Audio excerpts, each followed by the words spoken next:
America Britain को लगी सबसे बड़ी चोट। जहाज पर हमला कर समुद्र में डुबोया। हूतियों के हमले से मंडराया बड़ा संकट। इजराइल हमास युद्ध शुरू होने के बाद से ही लाल सागर से गुजरने वाले जहाजों पर हूती आतंकियों के हमले जारी हैं। हूती हमले में पहली बार एक मालवाहक जहाज पूरी तरह क्षतिग्रस्त होकर लाल सागर में डूब गया। बता दें कि जहाज रूबीमार पर पिछले हफ्ते हमला बोला गया था। हूती के हमलों से एशिया और पश्चिम एशिया से यूरोप जाने वाली आपूर्ति प्रभावित हुई है। हूती विद्रोहियों के हमले की आशंका को देखते हुए पहले ही कई पोत ने मार्ग परिवर्तन किया है।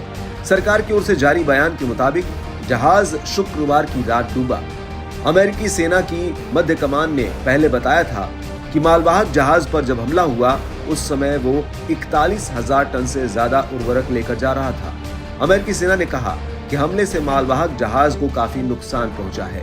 यमन सरकार ने कहा कि इस जहाज के डूबने से पर्यावरण संबंधी चिंताएं उत्पन्न हो गई हैं। ब्रिटिश मैरीटाइम ट्रेड ऑर्गेनाइजेशन की ओर से शनिवार को कहा गया कि उसे यमन के मोखा बंदरगाह से 15 समुद्री मील पश्चिम में एक जहाज पर हमले की सूचना मिली थी।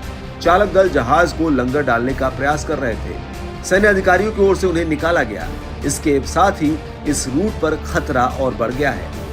पहले ही कई जहाज अपने मार्ग से हट चुके हैं। मीडिया हाउस इंडिपेंडेंट की रिपोर्ट के मुताबिक रूबीमार एक ब्रिटिश जहाज है।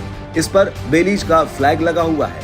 हूतियों ने जब इस पर हमला किया तब ये यमन के मोखा पोर्ट से करीब 27.78 किलोमीटर की दूरी पर था।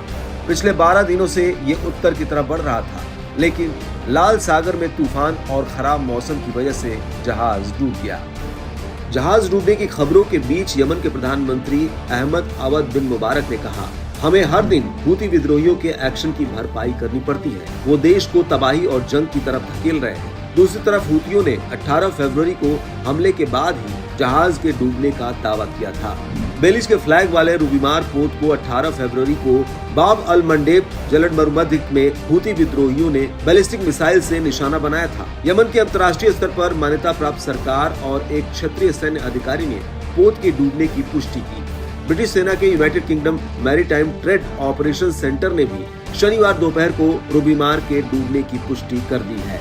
बता दें कि इजराइल हमास जंग के बीच फिलिस्तीनियों के समर्थन में हूती विद्रोही लगातार लाल सागर में जहाजों पर हमले कर रहे हैं। इसकी वजह से कई जहाज अपना रास्ता भी बदल रहे हैं। हूतियों के हमलों के जवाब में अमेरिका और ब्रिटेन ने मिलकर अब 4 बार यमन में हूतियों के ठिकानों पर एयर स्ट्राइक की है।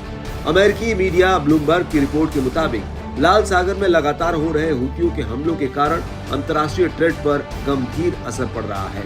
भारत से यूरोप के लिए डीजल की सप्लाई पिछले 2 सालों के सबसे निचले स्तर पर पहुंच गई है। इसमें करीब 90% की गिरावट दर्ज की गई है। एशिया से यूरोपियन यूनियन और ब्रिटेन जाने वाले कार्गो के शिपिंग चार्ज बढ़ गए हैं।